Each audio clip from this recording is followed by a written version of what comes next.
Hello there, Brian James, that Micro Four Thirds guy, with another video. And this time we visit another station at Wetheral and its joining Grade 1 listed viaduct.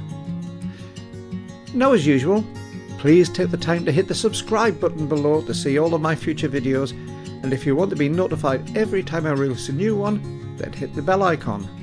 Remember, it costs you absolutely nothing to do so. Even better, if you can give a thumbs up below to like the video, then that helps to get YouTube to promote it to other people so they can enjoy the heritage of Northern England and Southern Scotland through the lens of a local photographer. If you would like to buy me a coffee by making a donation on my PayPal account, well, I'd really appreciate it. I don't get paid for making these videos, I'm not sponsored either. The link is in the comments below. Wetheral is some 3 miles from the city of Carlisle, just off junction 43 of the M6 in glorious Cumbria, just a stone's throw from the Scottish border. I've had a personal affinity with the little village for over 32 years, as I held my wedding reception here in 1988. As we come down the hill towards the station, we pass the site of that event, the lovely white-painted Crown Hotel. Further down the hill we see our first glimpse of the quaint little Wetheral station. Closed in 1956, it reopened for rail services once again in 1981. Built on the banks of the River Eden, it carries the line from Newcastle to Carlisle, the same line featured in 2 of my earlier videos at Brampton Junction and Lumix Viaduct. Now, the river at this point runs south to north and intersects the east-west rail line at the Wetheral Viaduct, or to give it its correct name, Corby Bridge, but more of that in a moment. If you saw my earlier video on Brampton Junction, then the wrought iron bridge crossing the line at Wetheral will look familiar, as they are both of the same design. However, this example is much cleaner, nicer and in better state of repair. Indeed, the whole station is very well presented and cared for. Climbing over the little bridge gave the opportunity to look first to the west towards Carlisle, where the old wooden waiting room can be seen, then off to the east on my right, along the top of the viaduct itself. Now, I nearly didn't have these photos to use. After my shoot, I took my SD cards out of the cameras to process at home, while I left my cameras, a Lumix G9 and Olympus EM1, at a friend's house. Arriving late, I was tired. Imagine my horror the next morning where I could not find the cards. The case where I put my cards in was empty. They'd disappeared. I searched the house, but they were nowhere to be found. A week later, I went to pick my cameras up from my friend, as he'd been using them, only for him to ask why I'd left 2 SD cards on his dining room table last week. Tiredness really is no good for you. I had a quick look in the old waiting room, and memories of the steam train era as a young boy came flooding back when I saw the fireplace set into the wall. Outside, I started walking to the east and past the beautifully presented station master's house, traditional and charming. This led me onto the covered path area with a canopy and a matching wrought iron cream and plum style to the bridge, and onto the cast iron path on the north side of the viaduct. The viaduct was built for the Newcastle and Carlisle Railway Company by William S. Denton, from a design by Francis Giles, a local surveyor. Work began in 1830 and was completed in 1834. It is 660 feet or 200 metres long and 100 feet or 30 metres high, and was Grade 1 listed in 1957.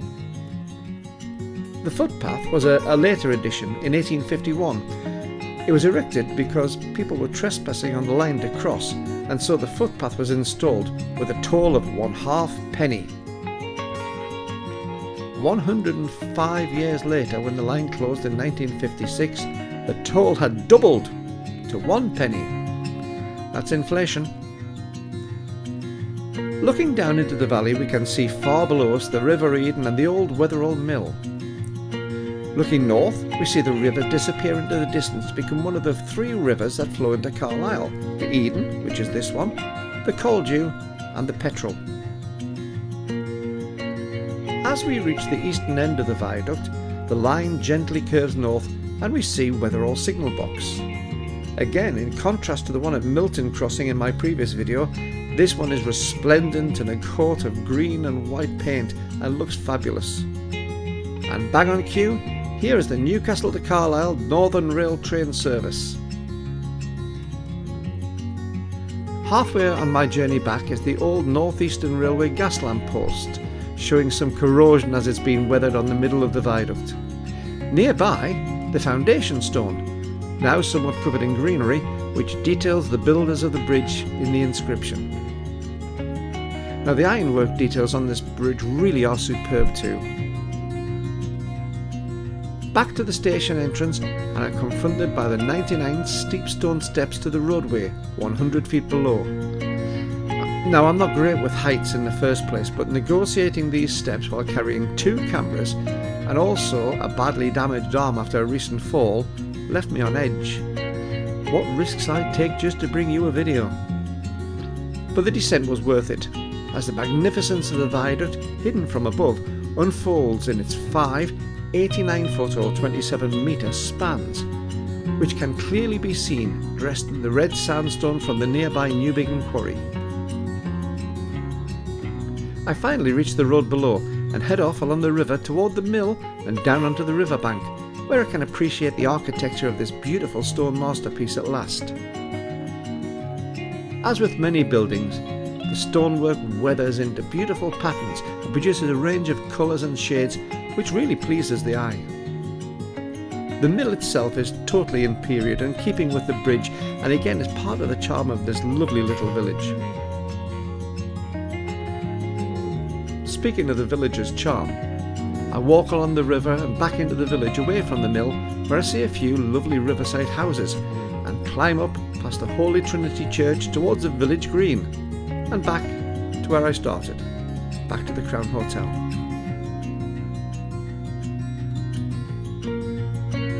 Now, this video was made using shots from 2 cameras, both Micro Four Thirds of course, the Lumix G9 with a 20 megapixel sensor, and a much older Olympus EM1 Mark I with a 16 megapixel sensor. See if you can tell which are which. I must admit, on looking at the final results, I cannot. They really are both superb. My final stop was at a little weir on the river to the north of the village. I love the power of the water as it breaks over the weir, but it also gave the opportunity to look back at the Cumbria Bridge or Wetheral Viaduct, you choose what to call it, standing in the distance in grandeur over the river. Now, as usual, if you've enjoyed this video, then can I ask you to do a simple task for me? Below the video you'll see a subscribe link. Please click it to see more of my videos, and if you click on the bell symbol beside it, you'll receive notifications whenever I post something new. Remember, it's free, you don't pay to subscribe or to get notifications on YouTube. Even better, if you click the thumbs up to like this video, it tells YouTube to promote it to more people, so they will get the opportunity to see some of the north of England and South Scotland's amazing heritage through the eyes of a local photographer. It means so much to me. And finally, if you really do enjoy this video, I don't get paid for doing these. I'm not sponsored. I do them because I love my photography and I love my cameras. But if you would like to make a donation to buy me a coffee, you'll find there's a PayPal link in the comments below. I'd really appreciate it. Thanks very much. And on that, thanks for watching. See you next time.